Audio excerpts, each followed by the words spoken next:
Ya, bagus sekali. Terus apa lagi?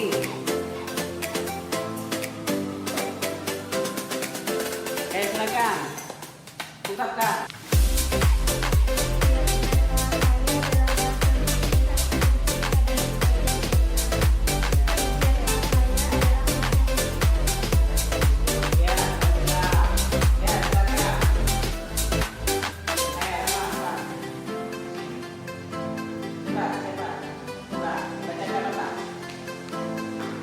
Keyakinan kelas, tertib, dan semangat belajar. Impian kelas ingin suasana kelas sejuk. Iya. Mempunyai kelas yang bersih dan nyaman, dan keyakinan kelasnya saling menghargai, peduli, dan membantu satu sama lain. Yang pasalnya. Keyakinan kelas bersikap sopan dan bermanfaat. Impian kelas adalah belajar bersama dengan. Aktif dan kreatif. Iya, bagus sekali. Terus, kamu apa? Coba. Samaknya apa? Keyakinan kelas yang tertib, kelas punya semangat belajar. Banyak belajar. Oke, keren. Gerak. Gerak.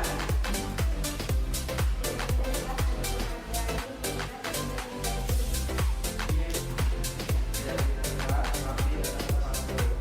Rapi dan tertentu.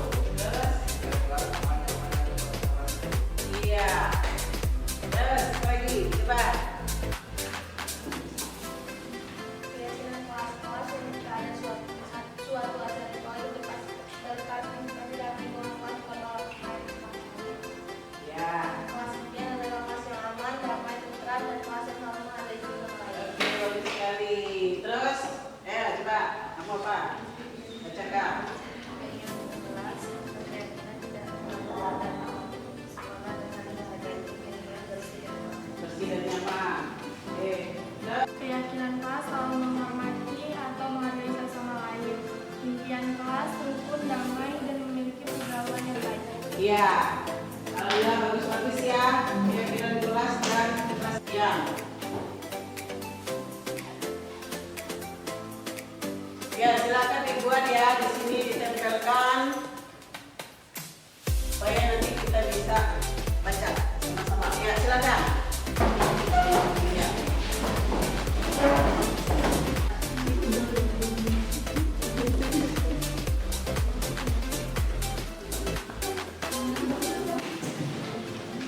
Sambil dikurut supaya nempel kuat. Oke.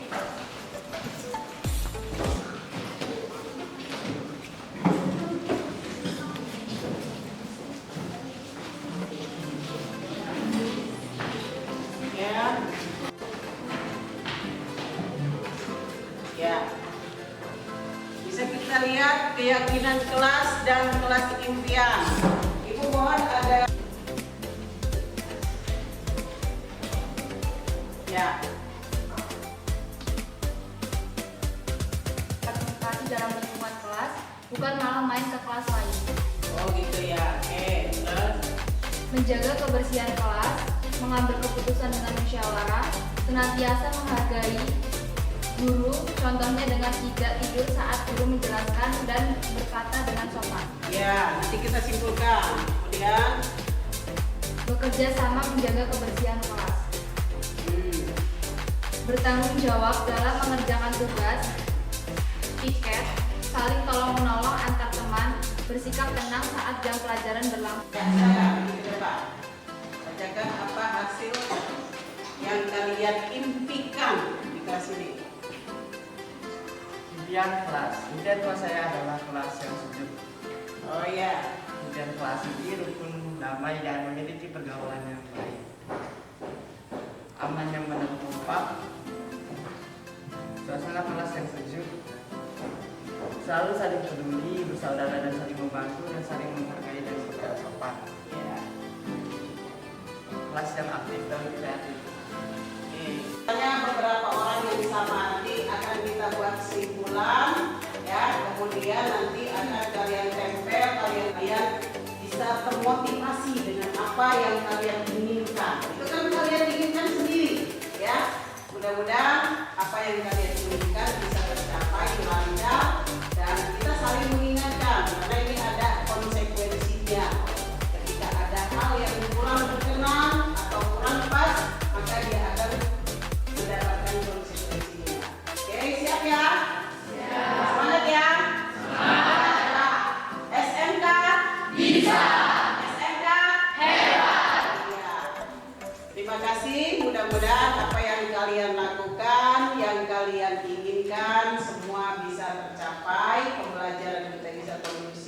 ya, karena ini adalah nilai-nilai kebaikan yang kita lakukan. Dan jika kita melakukan kebaikan itu untuk siapa sesungguhnya? Untuk kita sendiri. Itu kita lakukan, kita budayakan, ya, kita biasakan dalam kehidupan sehari-hari, maka dia akan menjadikan satu karakter, ya. Jadi kalau kita sudah terbiasa, akan menjadikan karakter yang sudah menjadi apa? Hal kebutuhan, ya, kebutuhan diri. Dan kita sesungguhnya adalah menghargai diri kita sendiri. Kebaikan itu adalah sesungguhnya kita menghargai diri kita sendiri. Yang demikian ya, mudah-mudahan apa yang kita inginkan ini bisa tercapai. Nanti dibuatkan lebih rapi lagi. Oke, siap ya? Siap. Ya, terima kasih. Saya akhiri. Untuk hari ini kita membuat keyakinan kelas dan nilai kelas. Mudah-mudahan apa yang kita inginkan semua bisa tercapai. Amin. Tutup dengan lafaz hamdalah. Assalamualaikum warahmatullahi wabarakatuh.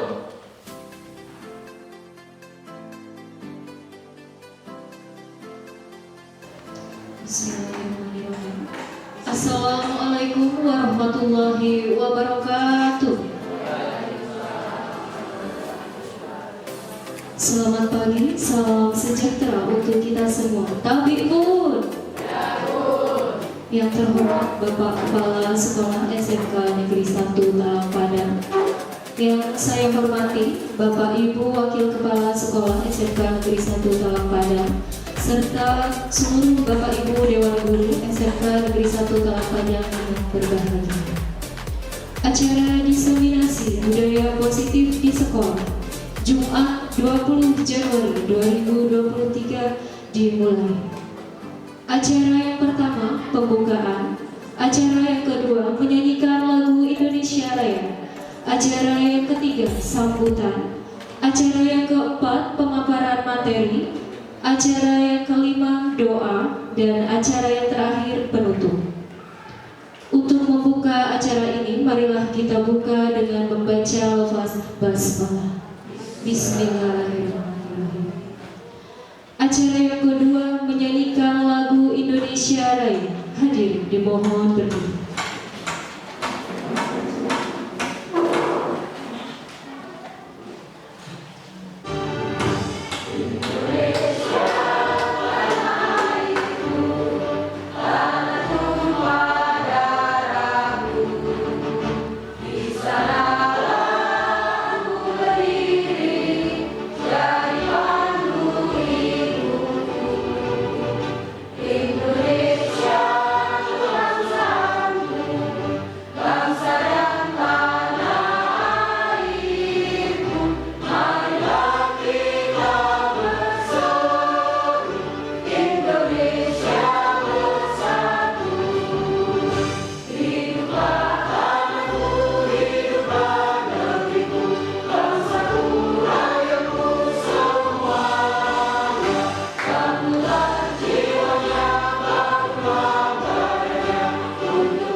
Hadirin dimohon duduk kembali.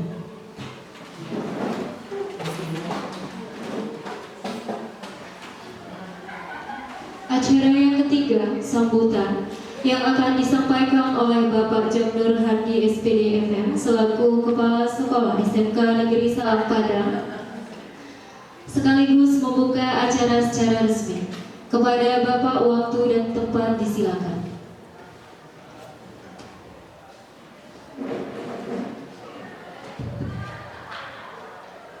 Bismillahirrahmanirrahim. Assalamualaikum warahmatullahi wabarakatuh. Selamat pagi, salam sejahtera buat kita semua. Amin Bu. Yang saya hormati Bapak Ibu Wakil Kepala Sekolah, Bapak Ibu Guru Bidang Studi, Wabil Khusus Bapak Ibu Azetina selaku guru penggerak di SMK Negeri 1 Talang Padang. Pertama-tama, marilah kita memanjatkan Tuhan Maha Esa, yang mana pada kesempatan pagi yang cukup berbahagia ini kita dapat berkumpul bersama di ruangan ini. Insya Allah kita akan mengikuti kegiatan diseminasi budaya positif di SMK Negeri 1 Talang Padang yang akan disampaikan oleh Ibu Azetina sebagai guru penggerak di SMK Negeri 1 Talang Padang. Kemudian selawat beri salam tak henti-hentinya kita kirimkan kepada junjungan kita Nabi besar Muhammad Sallallahu Alaihi Wasallam. Semoga kita semua mendapatkan syafaatnya hingga yaumul qiyamah. Allahumma.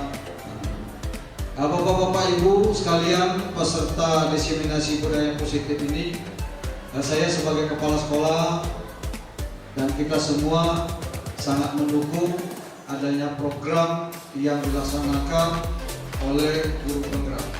Jadi di dalam kurikulum mereka ini siswa itu dituntut untuk belajar dengan giat, berkolaborasi, bekerja sama dengan temannya, dengan teman sesamanya, sehingga di dalam proses pembelajaran itu mereka akan merasakan keberhasilan bersama. Ada yang ingin mereka tuntut dengan tujuan yang bersama. Oh, ini ternyata dari yang kita harapkan setelah kita mengikuti proses belajar mengajar, baik itu mata pelajaran maupun di kelompok pembelajaran penguatan profil pelajar Pancasila atau PPP ini. Yang jelas di dalam diseminasi ini nantinya akan banyak diterapkan dalam kegiatan pembelajaran P5. Akan tetapi tidak salah jika Bapak Ibu menerapkan di dalam pemberian mata pelajaran kepada siswa, sehingga siswa ini termotivasi di dalam mengikuti pembelajaran. Kemudian dengan cara ini kita akan menimbulkan semangat yang baru, cara baru di dalam memberikan pelajaran. Yang selanjutnya, ya, di dalam pelaksanaan sistem diseminasi budaya ini di sekolah ini akan menimbulkan semangat ataupun motivasi pada guru untuk berkolaborasi. Jadi bekerja sama, Bapak Ibu, terutama dalam pembelajaran P5. Ya. Jadi dari guru-guru yang ditunjuk untuk pembelajaran P5 ini berkolaborasi, ya, sesuai dengan tuntutan apa yang mau dicapai dalam program pembelajaran ini atau apa yang menjadi tuntutan tujuan dari proses pembelajaran P5 dalam kurikulum mereka. Ya. Bisa dalam bentuk budaya, religius keagamaan, kerjasama, ya, tanggung jawab, berpikir kritis. Nah, ini yang perlu kita dalami.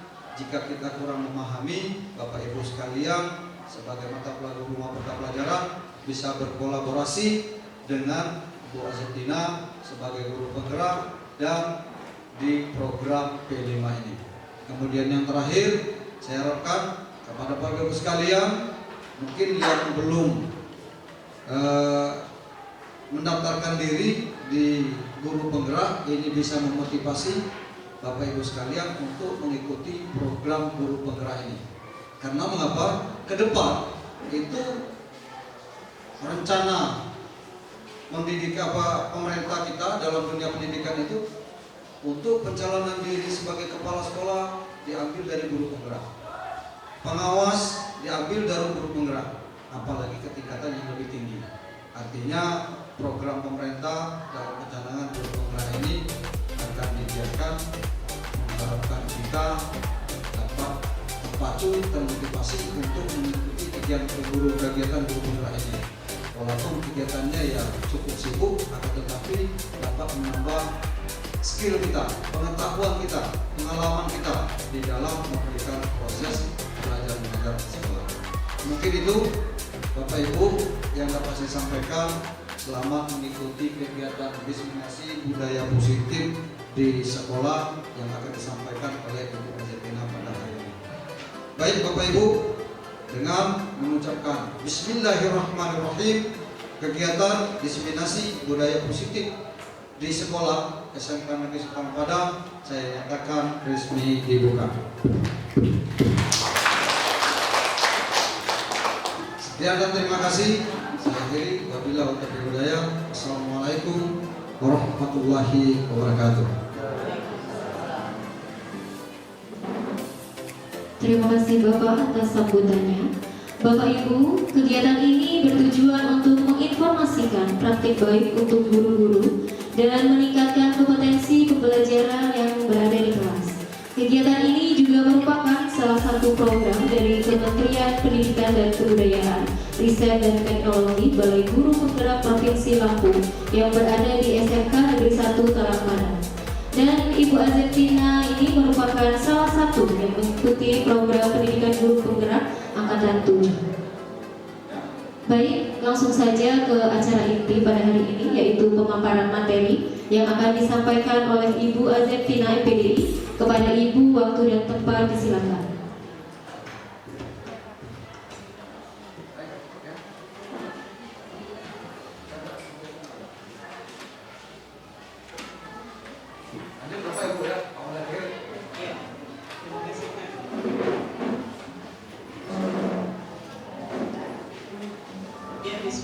Assalamualaikum warahmatullahi wabarakatuh. Terima kasih kepada Bapak Kepala Sekolah yang telah meluangkan waktunya untuk mengikuti dan membuka kegiatan kita meskipun beliau izin karena kesibukan. Yang kedua, saya juga ucapkan terima kasih yang sebesar-besarnya kepada teman sejawat yang sangat hebat semua yang menyempatkan waktunya ya di sisi kesibukannya untuk sama-sama belajar ya. Dalam hal ini saya selaku salah satu guru penggerak ya angkatan 7, dan berarti saya menggurui ya, karena kebetulan saya lebih dahulu tahun ya. Ya, kita ucapkan rasa syukur juga sehingga hari ini kita masih diberi kesehatan ya dan kenikmatan untuk bisa melakukan aktivitas. Mudah-mudahan ini adalah bagian dari bentuk ibadah kita. Dan tak lupa kita sampaikan salawat serta salam kepada Nabi Allah Muhammad Sallallahu Alaihi Wasallam yang insya Allah akan selalu kita rasakan manfaat atau syafaatnya beliau. Saya selaku pemateri ya, sebenarnya pemateri dan sekaligus sharing ya, dan dikatakan tadi oleh pembawa acara, yaitu sharing praktik ya, tentang diseminasi budaya positif di sekolah yang sudah dilakukan beberapa hari yang lalu, bahkan dari awal semester untuk semester lockdown ini sudah memulai menerapkan untuk membuat keyakinan kelas. Dan itu alhamdulillah anak-anak menyambut baik. Kemudian kita ada hal yang perlu disampaikan kaitannya dengan aksi nyata ya, aksi nyata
zaman yang akan ya, sesuai dengan filosofi pendidikan kecerdasan.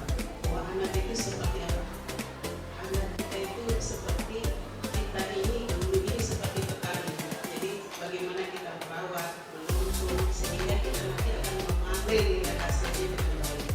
Ya, karena pada dasarnya anak itu punya itu tadi kontrak ya, ini punya potensi yang luar biasa dan kita sebagai guru bagaimana kita bisa menuntun sehingga anak-anak itu benar-benar mereka mendapatkan kemerdekaan kebahagiaan yang seperti ini. Selanjutnya budaya positif. Apa itu budaya positif? Yaitu nilai-nilai dan keyakinan serta kebiasaan positif yang berpihak pada murid agar murid dapat berkembang menjadi pribadi yang kritis, ya, penuh hormat, mandiri dan bertanggung jawab sebagai proses memerdekakan dirinya. Ya. Selanjutnya sesuai dengan profil pelajar Pancasila yang memiliki 6 elemen ya, bahwa nilai-nilai kebaikan yang ingin dicapai oleh setiap anak Indonesia yang kita kenal dengan profil pelajar Pancasila itu bersifat universal dan lintas bahasa, suku, bangsa, agama maupun latar belakang. Ya sama, tujuannya adalah apa yang pertama ya, beriman, bertakwa dan bertakwa mulia. Kemudian siswa juga kita didik untuk bisa berkebinekaan global. Artinya dengan berbagai suku, berbagai agama, ya, keyakinan, kebiasaan, latar belakang itu tidak menjadikan satu masalah, menjadi satu referensi yang luar biasa, ya, dengan kebermanekaragaman. Kemudian bergotong royong, ya. Bagaimana kita menanamkan siswa-siswi kita itu sifat gotong royong, kerjasama, ya, saling membantu, saling membangun seperti halnya yang dikatakan tadi. Kemudian kreatif, ya, siswa yang kreatif. Kita semester yang lalu mungkin sudah bagaimana kita menanamkan siswa kita untuk membuat proyek kreativitas dari masing-masing jurusan mereka, meskipun masih sederhana ya Bapak ya, karena kita masih awal, ya. Kemudian berpikir kreatif, ya, kritis, kreatif, kemudian mandiri, ya, sesuai dengan apa yang kita harapkan. Ya, mudah-mudahan profil pelajar Pancasila ini benar-benar bisa ditanamkan, bisa menjadi satu karakter ya yang sudah membudaya ya, sesuai dengan apa yang kita harapkan. Yang berikutnya kita mau adakan permainan budaya. Ini teman-teman ibu bapak semua ya. Ini Anda punya sesuatu yang berharga. Jadi teman-teman ibu bapak guru berpasangan, kepalkan tangan, kepalkan tangan. Bayangkan di dalam kepala kita itu adalah sesuatu yang berharga. Ya, sesuatu yang sangat berharga yang kita miliki. Nah, saya minta ibu bapak semua berpasangan. Yang A itu sebagai sesuatu yang memiliki sesuatu yang berharga. Yang satu, gimana caranya untuk bisa memiliki, ya, bisa memiliki atau apa namanya berkeinginan, ya, berkeinginan dengan apa yang dimiliki oleh si A. Gimana caranya? Si B ini mencoba dengan segala cara untuk membuka kepala tangannya.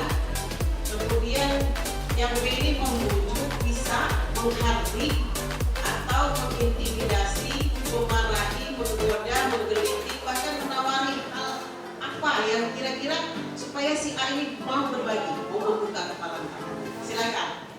Tergantung dari seperti apa si B itu caranya. Silakan ibu bapak. Berhadapan ya, berhadapan, kepalkan tangannya, boleh. Apa kali ini? Masa nggak tahu Ya. Oke, boleh kamu tahu? Enggak. Boleh dong. Tebak. Oke, tebak. Kamu nanya? Itu sesuatu yang berharga dalam diri kamu? Ya. Aku mau tahu. Apa? Aku mau tahu itu. Gak boleh. dilihat. Oh, harus dilihat. Oke. Kalau kamu kasih tahu, nanti aku kasih seblak deh. Berapa? Seblak Mbak Ririn. Berapa? Berapa? Kamu mau minta berapa? Kira-kira berapa? Ibu bapak. Mau juga nggak ibu bapak? Mau ya? Mau buka tapi seblaknya yang banyak. Boleh nggak? Boleh. Boleh. Boleh. Terus apa lagi ya? Yang lain nih selain bakso kantin. Waduh. Ada tambahannya lagi nggak? Es aja lah, es cekek. Es cekek. Iya, es cekek.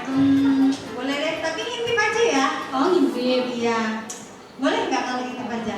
Kalau saya maunya lihat sih. Nambah lagi berarti. Oh, nambah lagi kan udah banyak tadi sebelah. Bakso kantin, es cekek. Mayo teteh. Oke deh, boleh deh. Boleh ya? Boleh ya? Udah banyak nih makanannya Bapak Ibu. Ya. Boleh mau lihat? Ya.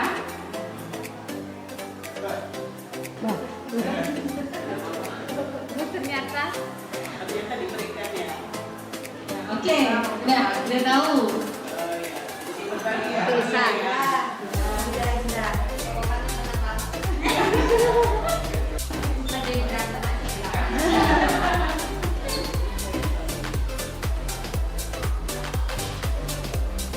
Ya, Robi, kalau saya lihat kamu punya sesuatu di tangan.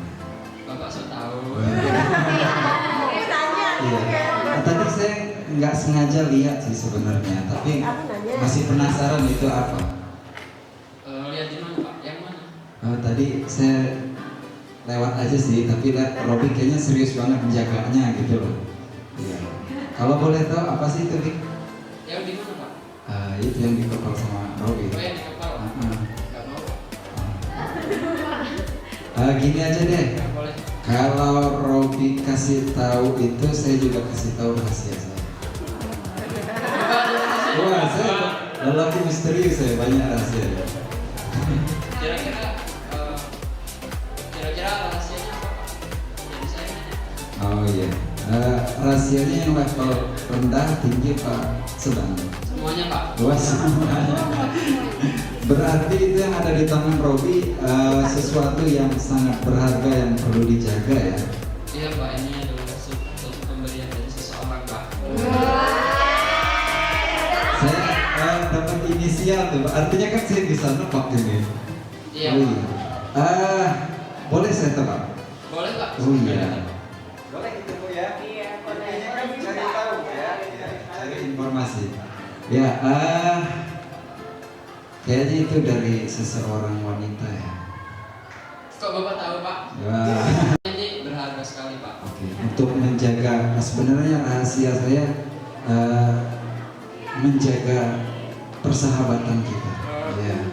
Jadi untuk menjaga persahabatan itu, jadi saya pengen lihat dan akan saya rahasiakan juga apa isinya tersebut. Oh iya Pak, saya kasih lihat tapi Bapak janji jangan kasih tahu siapa ya Pak. Oke, siap komandan. Iya. Oh iya. Ya, saya. Oke. Sudah tahu ya. Positif, efektif itu bermanfaat. Penguatan positif atau bujukan adalah bentuk-bentuk kontrol. Segala usaha mempengaruhi murid agar mengulangi suatu perilaku tertentu adalah suatu usaha untuk mengontrol murid tersebut dalam jangka waktu tertentu. Kemungkinan murid tersebut akan menyadarinya dan mencoba untuk menolak bujukan kita, atau bisa jadi murid tersebut menjadi tergantung kepada pendapat sang guru untuk berusaha. Ya, jadi seperti apa caranya untuk meluluhkan hati sang murid ya, dengan bujukannya, dengan kata-katanya, sehingga dia terpengaruh, atau sebaliknya ya, dia akan kekeh dengan apa yang dia miliki atau apa yang dia inginkan ya. Jadi seperti apa pengaruh dari kontrol yang diberikan atau yang didapatkan. Kemudian selanjutnya yaitu ilusi bahwa kritik dan membuat orang merasa bersalah dapat menguatkan karakter. Menggunakan kritik dan rasa bersalah untuk mengontrol murid menuju pada identitas gagal,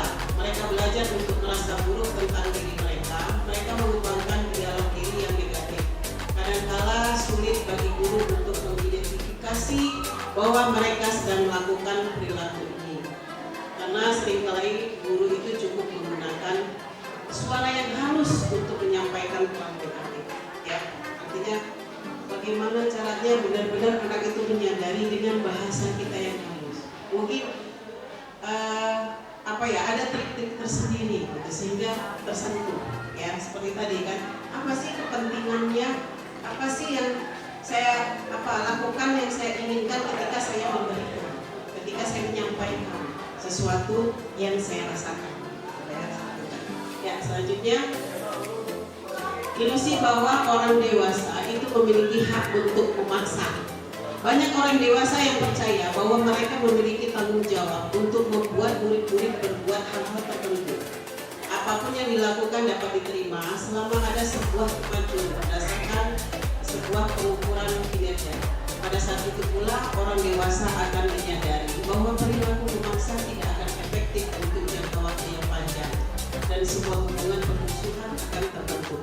Ya, jadi kalau tadi alhamdulillah nggak ada yang memaksa ya, tapi dengan kata-kata yang lembut, kata-kata yang merayu, sehingga dia bayangkan, oh ini saya senang gitu ya, saya senang, sehingga dia memberikan. Ya, tadi nggak ada dengan kata-kata yang kasar, tapi dia bisa memberikan, bisa menyampaikan. Nah seperti itu. Ya, selanjutnya yang ini mari kita tanyakan kepada diri kita sendiri, bagaimana kita berperilaku, mengapa kita melakukan segala sesuatu, apakah kita melakukan sesuatu karena adanya dorongan dari lingkungan atau ada dorongan yang lain. Ya, terkadang kita melakukan sesuatu itu karena kita menghindari rasa sakit atau ketidaknyamanan. Terkadang kita juga melakukan sesuatu itu untuk mendapatkan apa yang kita mau. Ya, jadi kita melakukan sesuatu itu sama dengan kita mengajar, kita disiplin, kita melakukan aktivitas sehari pagi-pagi. Kita datang pagi-pagi, nggak mau telat. Itu karena apa? Kita lakukan itu kenapa? Apa karena kita takut dimarahin kepala sekolah? Atau karena kita, ya itu karena kewajiban saya harus masuk jam sekian.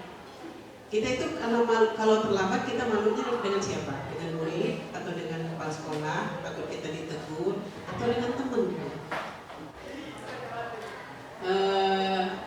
Ini seorang Dian Gonsen dalam bukunya namanya Restructuring School Discipline menyatakan ada 3 motivasi perilaku manusia. Yang pertama adalah untuk menghindari ketidaknyamanan atau hukuman. Ini adalah tingkat terendah dari motivasi perilaku manusia. Biasanya orang yang memotivasi perilakunya untuk menghindari hukuman atau ketidaknyamanan akan bertanya, apa yang akan terjadi apabila saya tidak melakukannya? Jadi kalau kita sama ya, kita tidak melakukannya, apa yang terjadi? Ya, karena apa? Ya itu tadi, menghindari ketidaknyamanan ya. Sebenarnya mereka sedang menghindari permasalahan yang mungkin muncul dan berpengaruh pada mereka secara fisik, psikologis maupun tidak terpenuhinya kebutuhan mereka. Bila mereka tidak melakukan tindakan tersebut, motivasi ini bersifat eksternal. Ya, jadi dia melakukan sesuatu itu tadi menghindari ketidaknyamanan atau hukuman. Yang kedua, ini yang terendah ya. Yang kedua, untuk mendapatkan imbalan atau penghargaan dari orang lain. Satu tingkat di atas dari yang tadi ya. Bahwa motivasi yang pertama itu seperti itu tadi, karena dia tidak menghindari dari ketidaknyamanan. Yang kedua ini, orang ini berperilaku untuk mendapatkan imbalan atau penghargaan dari orang lain. Orang yang memotivasi ini akan bertanya, apa yang akan saya dapatkan apabila saya melakukan ini? Jadi ada apa namanya? Cashbacknya. Jadi kalau dia melakukan ini, apa yang saya dapatkan? Kalau saya nggak dapat apa-apa, nggak mau saya melakukan. Ya. Terus bagaimana dia melakukan ini karena sebuah tindakan untuk mendapatkan pujian dari orang lain yang menurut mereka penting dan mereka letakkan dalam dunia berkualitas mereka. Ya. Juga mereka melakukan sesuatu untuk mendapatkan hadiah, pengakuan atau imbalan. Motivasi ini juga bersifat eksternal, ya. Jadi dia lakukan itu karena ada satu kepentingan, apa yang dia inginkan, ya, apa yang dia dapatkan, ya. Yang ketiga, untuk menjadi orang yang mereka inginkan dan menghargai diri sendiri dengan nilai-nilai yang mereka percaya. Nah, orang dengan motivasi ini akan bertanya, akan menjadi orang yang seperti apa apabila saya melakukan ini? Mereka melakukan sesuatu karena nilai-nilai yang mereka yakini dan hargai, dan mereka melakukan ini karena mereka ingin menjadi orang yang melakukan nilai-nilai yang mereka yakini tersebut. Ini adalah motivasi yang akan membuat seseorang memiliki disiplin positif, karena motivasi berperilakunya bersifat internal, bukan eksternal. Jadi dari dalam dirinya, motivasi dari dalam dirinya. Jadi dia melakukan sesuatu itu betul-betul karena apa? Ya karena dia ingin menghargai dirinya sendiri. Jadi kalau kita melakukan satu kebaikan itu sebenarnya kenapa? Yang positif itu, karena kita menghargai diri kita sendiri sebenarnya. Ya, itu. Ini yang paling tinggi, ya, tingkat paling tinggi seseorang membutuhkan motivasi yang ketiga ini. Ya kira-kira kita juga bertanya dengan diri kita, kira-kira kita tergolong motivasi yang begitu, ya. Oke, selanjutnya ini ada beberapa strategi yang diperlukan dalam mewujudkan budaya positif di sekolah. Ya, ini ada beberapa strategi yang saya rumuskan. Yang pertama adalah kebutuhan dasar manusia. Bahwa setiap manusia itu memiliki 5 kebutuhan dasar, yaitu apa? Kebutuhan psikologis, keamanan, cinta, harga diri, dan aktualisasi diri, kebebasan, dan kesenangan. Itu, ya, itu yang pertama. Strateginya karena memang kita secara psikologis butuh, ya, secara psikologis, ya, bahwa apa yang kita lakukan dengan aktualisasi diri kita itu memang sesuatu yang dibutuhkan oleh manusia, ya. Terus yang kedua adalah kesepakatan kelas. Nih, motivasi strateginya yang pertama, yang kedua adalah kesepakatan kelas merupakan aturan-aturan untuk membantu guru dan murid bekerja bersama, membentuk kegiatan belajar mengajar yang efektif. Kesepakatan kelas terdapat harapan-harapan guru terhadap murid dan harapan murid terhadap guru. Jadi melakukannya yang kedua adalah dengan kesepakatan kelas. Bagaimana kesepakatan kelas itu dibuat atas dasar kesadaran. Jadi mereka itu kita ajak untuk berbuat apa ya, melakukan kesepakatan tanpa kita paksa. Apa yang kamu inginkan, ya? Apa yang kamu harapkan, apa yang kamu impikan. Jadi itu jadi motivasi. Ya, kita buat di kelas itu. Ya, kita buat dari beberapa kelas sudah ada yang motivasi, kemudian ada keyakinan kelas, keinginan. Jadi mereka itu apa? Membuat komitmen, gitu ya. Dengan komitmen itu mereka itu berhati-hati, saya yang membuat, gitu. Ya, beda kalau kita yang buat. Kalau ada peraturan kan kita yang buat. Seolah-olah ada kamu kayak gini, harus begini. Tapi kalau mereka sendiri yang buat dengan kesadaran mereka akan melakukan itu. Ya. Kemudian yang ketiga, disiplin positif. Pemahaman disiplin pada anak untuk mengetahui perilaku mereka sendiri, mengambil inisiatif, menjadi bertanggung jawab atas pilihan mereka dan dapat menghargai diri sendiri dan orang lain. Kemudian selanjutnya adalah posisi kontrol. Ya, guru sebagai manajer. Di sini jika ada murid yang melakukan pelanggaran tata tertib, maka guru akan bertanya kepada anak tentang alasan mengapa anak tersebut melakukan aturan dan membuat kesepakatan kelas untuk melakukan tindakan perbaikan. Jadi seperti manajer, jadi guru itu hanya apa ya namanya? Hanya bisa memantau, mengatur, ya apa yang sudah dibuat, ya dengan kesepakatan kelas yang dibuat oleh murid kita. Kemudian ini restitusi, ya restitusi yang untuk pemecahan masalah. Bagaimana proses menciptakan kondisi bagi murid untuk memperbaiki kesalahan mereka sehingga mereka itu bisa kembali pada kelompok mereka dengan karakter yang lebih kuat. Ya, restitusi juga adalah proses kolaboratif yang mengajarkan murid untuk mencari sebuah solusi. Dan bagaimana mereka harus memperlakukan orang lain secara baik, ya. Jadi tanpa menyalahkan orang lain. Nah, ini strategi, ya. Ya, selanjutnya sukses, ya, disiplin, ya.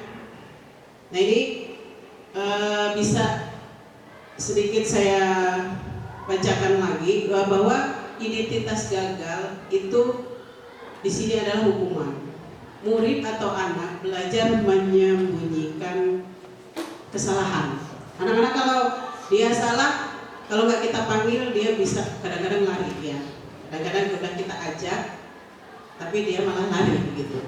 Boro-boro mau menyelesaikan malah lari gitu. Saya juga kadang kalau nggak saya ajar, orang pikir dia ini nggak kenal, lari gitu ya. Kayak kemarin saya lewat di TKR, anak-anak itu pokoknya kelihatan ada asap, ada tahu dia itu kalau merokok. Saya panggil, karena saya nggak ngajar kelas itu, nggak tahu selip apa, tahu kabur, deh saya lupa namanya siapa, ya, itu menyembunyikan.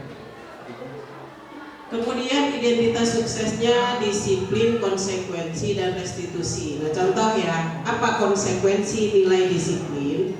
Yang pertama, contohnya murid atau anak belajar taat pada peraturan. Restitusinya, murid atau anak belajar memecahkan masalah. Itu sekali. Kenapa masalah ini saya angkat? Karena ini memang masalah yang kayaknya sudah umum ya. Bagaimana cara menyelesaikan supaya dia tahu dari permasalahan di kasusnya.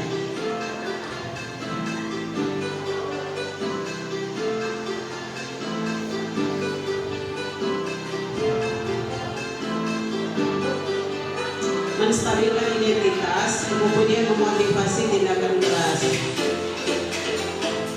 Kasusnya, ini narasinya.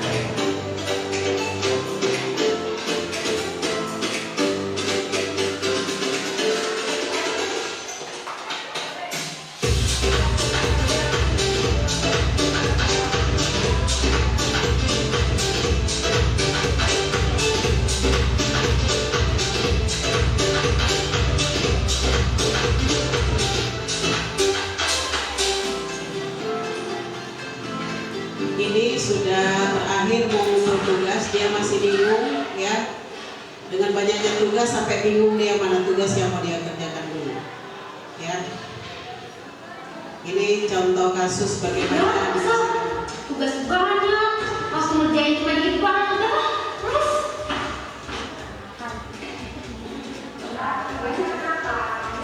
Saya tuh jangan masuk kelas, terus guru masuk kelas tugas, saya belum ngerti.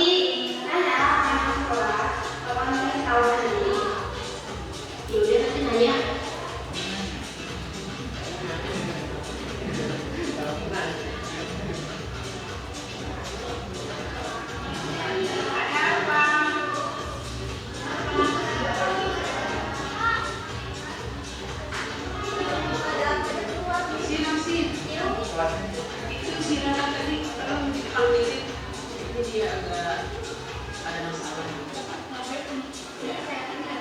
Jadi merasa dia bersalah dengan apa yang dia lakukan sehingga membuat orang lain rugi. Ya, jadi kalimatnya. Kemudian yang kedua, yang ketiga adalah sebagai teman. Ya, ini ada di sini saya jelaskan. Ya, bagaimana posisi kita menjadikan posisi kontrol itu sebagai teman, yaitu guru pada posisi ini tidak akan menyakiti murid, akan tetapi berupaya mengontrol murid melalui persuasi. Posisi teman pada guru bisa negatif ataupun positif. Posisi di sini berupa hubungan baik yang terjalin antara guru dan murid. Guru di posisi teman menggunakan hubungan, contoh kalimatnya. Ayo ingat, tidak ketika bantuan Bapak selama ini, ya sudah kali ini tidak apa-apa, nanti Ibu bantu bereskan. Ya contoh kalimat, ayo bantulah demi Bapak, atau ayolah bantu supaya teman-teman kamu juga kondusif. Gimana seolah-olah posisi kita itu setara dengan dia. Ayo sama-sama yuk kita. Misalnya kayak kita ini, kan kita nggak boleh menghukum. Kamu bersihin WC, kamu nyabu rumput. Tapi ayo kita sama-sama yuk cabut rumput gitu ya. Jadi kita ngajak sama-sama seperti ya posisi teman gitu. Jadi jangan kita kalau kita menghukum tadi, ayo kamu bersihkan. Kita udah tenteng tangan gini ya. Jadi itu menghukum namanya. Beda dengan padahal sama yang dilakukan. Ya, yuk kita nyebur rumput nak, kita juga ikut nyambur walaupun hanya 2-3. Selanjutnya, ya Bu udah beres Bu. Ya, dia menjalankan itu dengan senang gitu, tanpa paksaan. Biar besok itu awas ya kalau ini.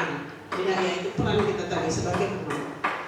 Kemudian ada hal negatif sih ya, ada hal negatif dari posisi teman adalah bila suatu saat guru tersebut tidak membantu, maka murid akan kecewa dan berkata, saya pikir Bapak Ibu teman saya. Murid merasakan dikecewakan dan tidak mau lagi berusaha. Hal lain yang mungkin timbul adalah murid hanya akan bertindak untuk guru tertentu dan tidak untuk guru lain.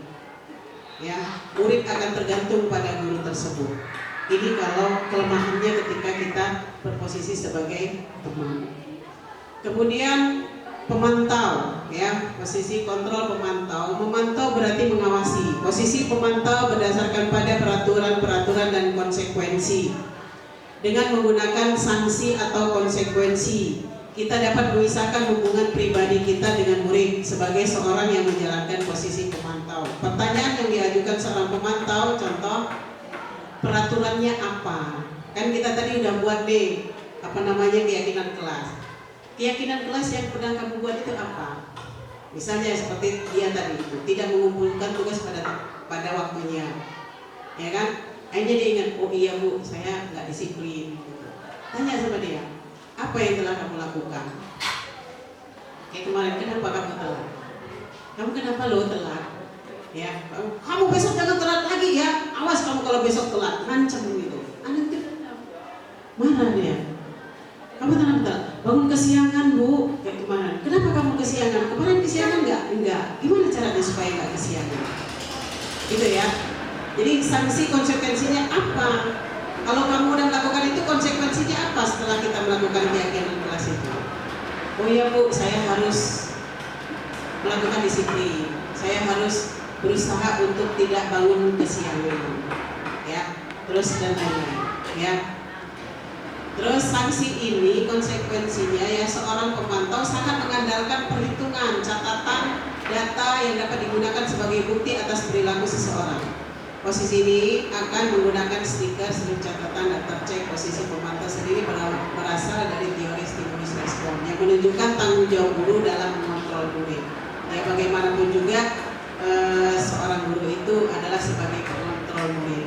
Murid itu tidak kita lepas bebas gitu, tapi tetap dalam mekanik kontrol murid. Kemudian yang terakhir adalah manajer.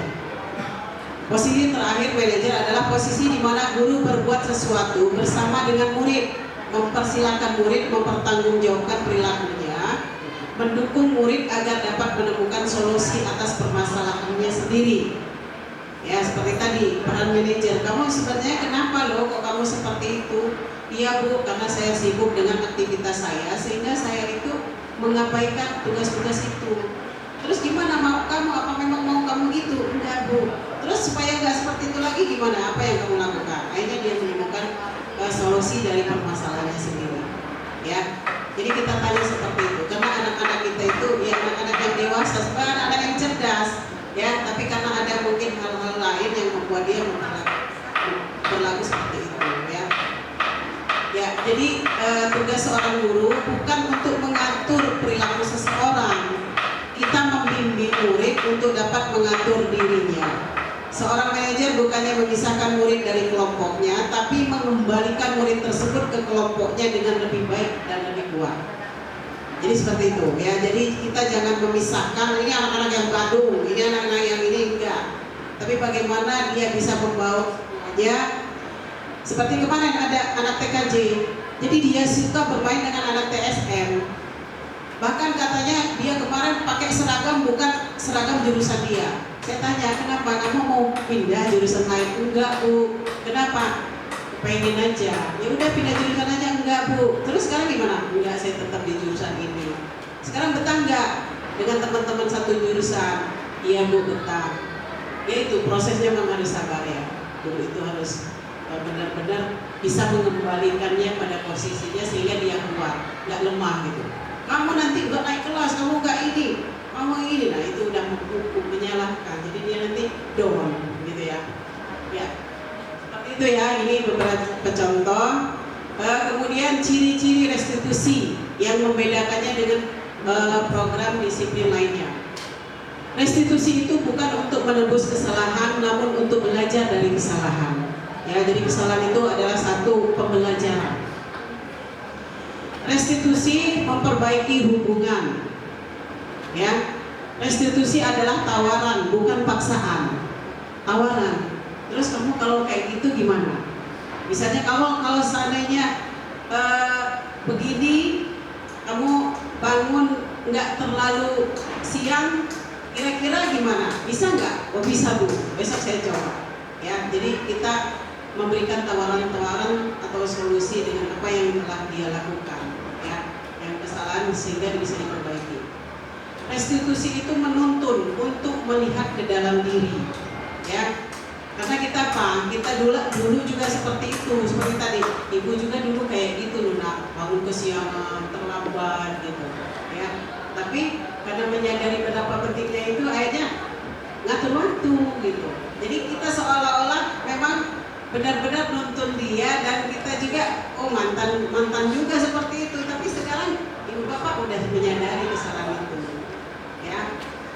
Kemudian restitusi itu mencari kebutuhan dasar yang mendasari tindakan, ya. Restitusi fokus pada karakter bukan tindakan, ya. Bagaimana menanamkan, jadi sehingga dia itu benar-benar tertanam karakter. Kalau besok begitu lagi, kita pertanyakan yang kita lakukan itu udah benar belum, gitu ya. Kadang-kadang kita ini gampang menyalahkan siswa, malah gampang menyalahkan anak-anak. Tapi mungkin kata-kata kalimat kita itu tadi kita coba seperti ini, ya. Kemudian restitusi itu menguatkan, ya, bukan melemahkan. Restitusi itu mengembalikan murid yang berbuat salah pada kelompoknya, ya. Oke, ini keyakinan kelas. Mengapa keyakinan kelas? Sekarang kita melakukan satu keyakinan kelas. Mungkin ada beberapa kelas yang belum, ya, karena ada beberapa kelas yang belum saya masuki. Mengapa keyakinan kelas? Mengapa tidak peraturan kelas saja? Kita selama ini buat peraturan, ya. Kita buat peraturan kelas, yang peraturan itu harus ditaati, sehingga membuat orang banyak melanggar, karena itu adalah peraturan. Tapi kalau dia keyakinan sama, jawablah pertanyaan berikut. Mengapa kita memiliki peraturan tentang penggunaan helm pada saat mengendarai kendaraan roda 2 atau motor? Kemungkinan jawaban Anda adalah untuk keselamatan. Mengapa kita memiliki peraturan tentang penggunaan masker dan mencuci tangan setiap saat? Kemungkinan jawabannya adalah untuk kesehatan atau untuk keselamatan. Nah, kalau kita karena seperti itu, berarti udah ada keyakinan. Oh, kalau saya seperti ini, ya, kalau saya melakukan kayak gini karena keyakinan diri kita bahwa itu adalah membuat sesuatu yang sangat bermanfaat. Itu kenapa kita harus mengatakan keyakinan kelas, ya. Kemudian kolaborasi warga sekolah, ibu bapak guru, ya, dalam menciptakan budaya positif, hal yang terpenting adalah terjalinnya kolaborasi baik antar semua warga sekolah serta dukungan dari semua, ya, dari prasarana yang memadai, kemudian kerjasama semua warga, ya, dalam mewujudkan nilai-nilai kebaikan. Ini sangat diperlukan dalam terciptanya budaya positif di sekolah. Jadi tidak bisa kalau kita sendiri-sendiri, kita melakukan itu sendiri. Misalnya hanya kelas ini saja, jurusan ini saja, nggak bisa. Alhamdulillah, ya, seperti kemarin absensi pun kita sudah buat secara elektrik, ya, secara digital, ya, kita sudah buat semua. Awalnya dimulai, kemudian begitu pun jurusan yang lain, ya, sama dengan ketika kita budaya positif itu. Kita mulai dari satu kelas, kemudian kita tularkan dengan kelas-kelas yang lain. Kita tempel, kita buat, ya, itu kita buat keyakinan kelas itu. Jadi ketika dia melanggar atau ada yang tidak masuk atau ada hal-hal yang sudah mereka buat, mereka sendiri balik. Ini kesepakatan kelas, deal, ya, satu kelas.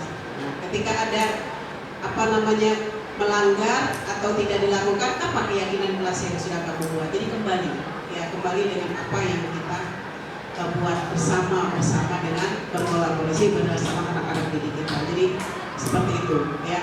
Jadi sama-sama kita membangun ini, membudayakan ini, ya, sehingga benar-benar tertanam menjadi karakter anak kita semua, ya, tidak siapapun ya di kelas ataupun di luar kelas, bahkan mungkin ada yang kita buat secara sekolah ya, bisa kita buat banner keyakinan sekolah yang kita buat, kemudian mereka membuat tantangan, itu juga akan lebih baik. Jadi ini adalah sebuah kesepakatan sekolah.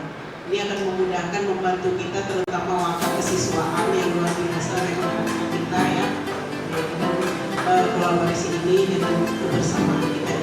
Iya Pak, ya ada yang tipenya dipaksa, ada yang tipenya diomongin dulu, ada yang bisa darahnya.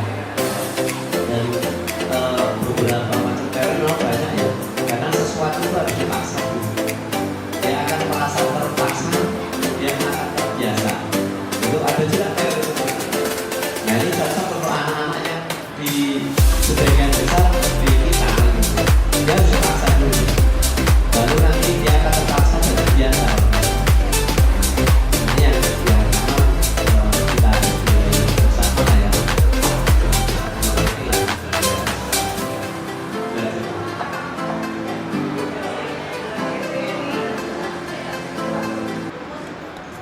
Ya, terima kasih Pak Mudakir yang sangat banyak pengalamannya menangani anak-anak ya, karena beliau langsung yang terjun pada sesuatu pada siswa ya. Budaya positif di sekolah. Ya benar seperti apa yang dikatakan Pak Mudakir. Memang idealnya seperti teori yang disampaikan oleh Bu Asep.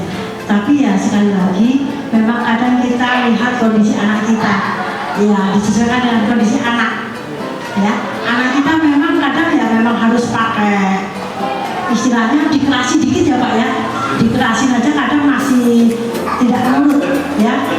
Dikerasin nggak nurut, dilebutin double. Kadang sampai kita itu bingung maunya seperti apa anak kita ini. Sebenarnya kalau kita ikutin seperti yang disampaikan Bu Argentina, memang kita harus memperlakukan anak ya sebaik mungkin ya Bu ya, yaitu seperti tadi tidak bersifatnya memberikan hukuman ya.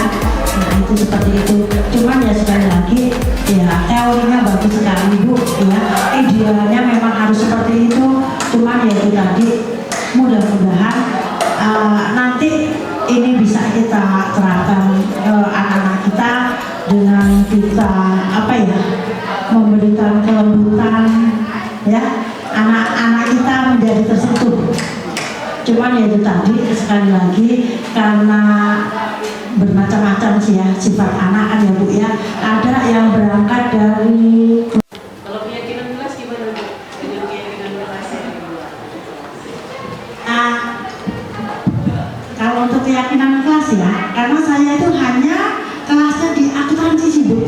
Kebetulan kalau untuk anak-anak AKL itu nggak ada masalah gitu. Bandel-bandelnya anak AKL itu ya masih bisa.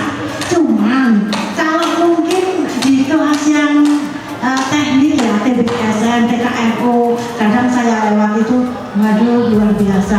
Cuma mungkin itu tadi kita nanti coba sama-sama ya kita buat yang Bapak Ibu yang mengajar di TKMO, silahkan dibuat keyakinan kelas supaya yaitu kelas tadi berubah menjadi yang baik, yang nyaman, yang kondusif, yang enak untuk belajar.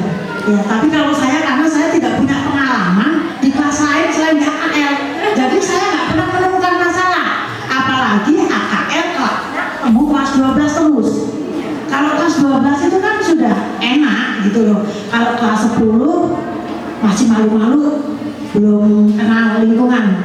Kelas 11 sudah mulai itu nakal. Tapi senakal-nakalnya anak AKL masih bisa kita kondisikan. Kita ya sebagai pendidik memang harus sabar bagaimana dia bisa untuk bisa lebih baik ya. Itu saja mungkin yang bisa disampaikan ya. Mudah-mudahan dengan upaya maksimal kita, artinya ini bisa kita lakukan budaya positif ini ya, termasuk juga kebersihan ya, kebersihan kelas juga termasuk di antara budaya positif. Dan alhamdulillah beberapa budaya positif pun sudah tertanam ya, sudah dilakukan, terutama yang P5 setiap pagi hari Jumat kita mengadakan duha. Nah itu anak-anak itu udah tanpa digiring lagi ya, mereka sudah melakukan itu. Artinya itu budaya positif yang harus memang ditanamkan. Nanti akan akan ikut budaya-budaya positif yang lain, termasuk di kelas itu tadi. Ya, artinya kita jangan patah semangat, ya tetap semangat untuk menebarkan kebaikan buat anak-anak didik kita. Itu saja ya Ibu Bapak, saya ucapkan terima kasih banyak waktunya, ya mudah-mudahan ada manfaatnya apa yang saya sampaikan. Saya pun mungkin dari beberapa hal yang saya sampaikan ada kesalahan, itu semata-mata kesalahan dari diri saya sendiri, saya mohon maaf, dan kepada Allah saya mohon ampun. Kalaupun ada kebaikan itu semata-mata datang dari Allah. Itu saja saya akhiri. Billahi taufiq. Assalamualaikum warahmatullahi wabarakatuh.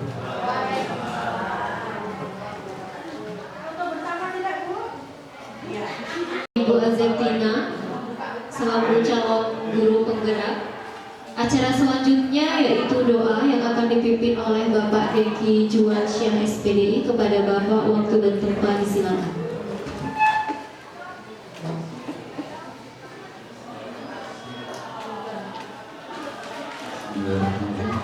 Marilah Bapak Ibu sekalian, sejenak kita menengadahkan kedua tangan untuk memohon ampunan serta memohon ilmu yang bermanfaat, sehingga apa yang kita laksanakan hari ini dapat memperoleh hal. Bismillahirrahmanirrahim. Alhamdulillahirabbil alamin, hamdan syakirin, hamdan na'imin, hamdan yuafi ni'amahu wa yukafi mazidah. Ya Rabbana wa lakal hamdu kama yanbaghi li jalali wajhikal karim wa 'azimi sultanik. Allahumma shalli ala Muhammad wa ala ali Muhammad. Allahumma innana as'aluka al-huda wat taqwa wal afaf wal ghina. Allahumma arinal haqqa haqqan warzuqna ittiba'ah wa arinal batila batila warzuqna tinabah. Wa la taj'alhu mutalabisa 'alaina wanadila waj'alna lil muttaqina imama.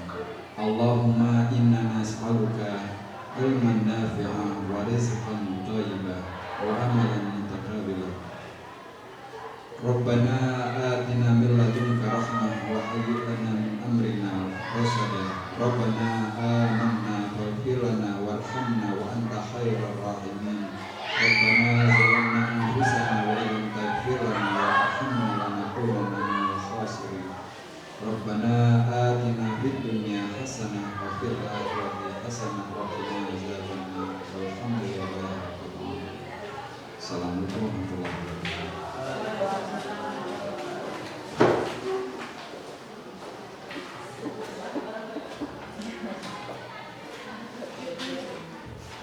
Baik Bapak Ibu, dengan berakhirnya doa kita, maka berakhir pula acara pada pagi hari ini. Dan acara yang selanjutnya yaitu penutup. Marilah kita tutup acara ini dengan membaca lafaz hamdalah. Alhamdulillahirabbil alamin. Semoga dengan acara ini, dengan adanya program ini menjadi acuan dan motivasi untuk kita semua dan saling menguatkan satu dan yang lain. Saya selaku pembawa acara mohon maaf apabila ada kesalahan kata, dan kepada Allah saya mohon ampun. Saya akhiri, wabillahi taufik wal hidayah. Wassalamualaikum warahmatullahi wabarakatuh.